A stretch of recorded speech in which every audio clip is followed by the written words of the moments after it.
नमस्कार दोस्तों, अगर तुमने कैलाश पर्वत का नाम सुना है तो यह कहानी तुम्हें अंत तक सुननी पड़ेगी, क्योंकि इतिहास में एक ऐसे इंसान का जिक्र मिलता है जो कभी खतरनाक तांत्रिक था।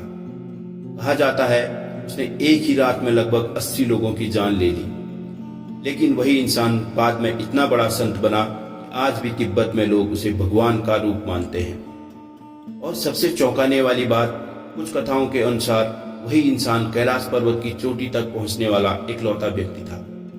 लेकिन सवाल यह है, उसने वहां ऐसा क्या देखा जिसके बाद उसकी पूरी जिंदगी बदल गई। आज हम उसी रहस्य की कहानी जानेंगे। आइए शुरू करते हैं। तिब्बत की बर्फीली पहाड़ियों के बीच जन्म हुआ एक ऐसे बच्चे का जिसका नाम था थोकपा।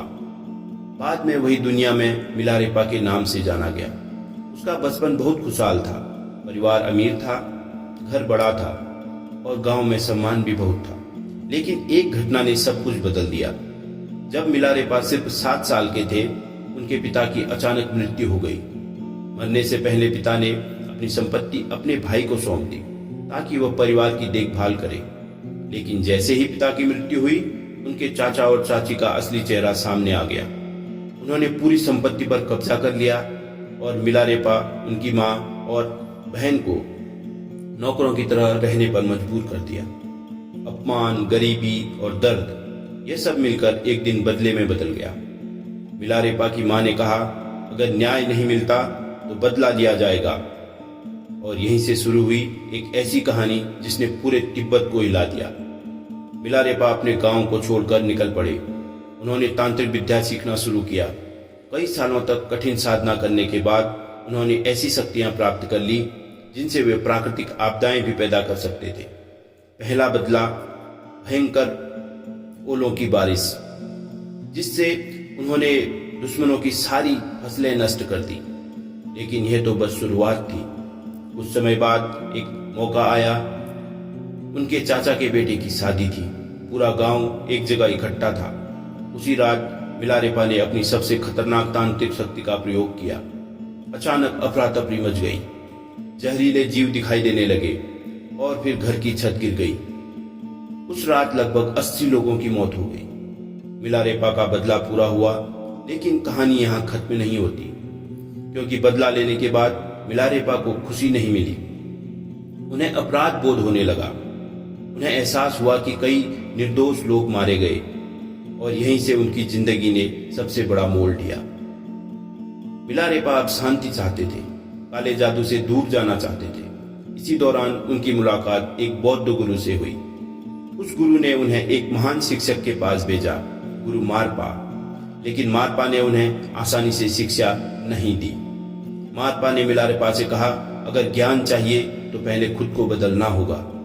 उन्होंने मिलारेपा से एक टावर बनवाया। महीनों की मेहनत के बाद जब टावर तैयार हुआ, मारपा ने कहा, इसे तोड़ दो। फिर दूसरा टावर बनवाया, फिर उसे भी गिरवा दिया, फिर तीसरा। मिलारेपा का शरीर घायल हो चुका था, लेकिन उन्होंने हार नहीं मानी और शायद यही परीक्षा थी। आखिरकार मारपा ने कहा, अब तुम तैयार हो। और तभी उन्हें गहरी आध्यात्मिक शिक्षा दी गई। मिलारेपा पहाड़ों की गुफाओं में साधना करने लगे। धीरे धीरे वे एक महान योगी बन गए।